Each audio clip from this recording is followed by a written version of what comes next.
അതബ് കൊണ്ട് നേരിൻ പാതയിലായി തങ്ങൾ അഹദവന്റെ അമരാൽ പുറപ്പെടുന്നു തങ്ങൾ അന്ന് റസൂലുള്ള യാത്ര പുറപ്പെടുന്നേ മുത്തിയജ പേരും മിറാജിനായി പുറപ്പെടുന്നേ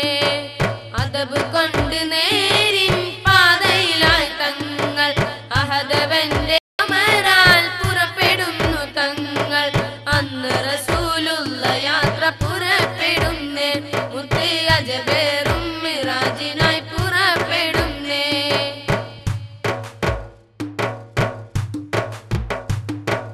മക്ക എന്ന നാട്ടിൽ നിന്നും നബിയോരിറങ്ങി മലക്കിന്റെ കൂടെ എന്ന് ഇസ്റാവും തുടങ്ങി മക്ക എന്ന നാട്ടിൽ നിന്നും നബിയോരിറങ്ങി മലക്കിന്റെ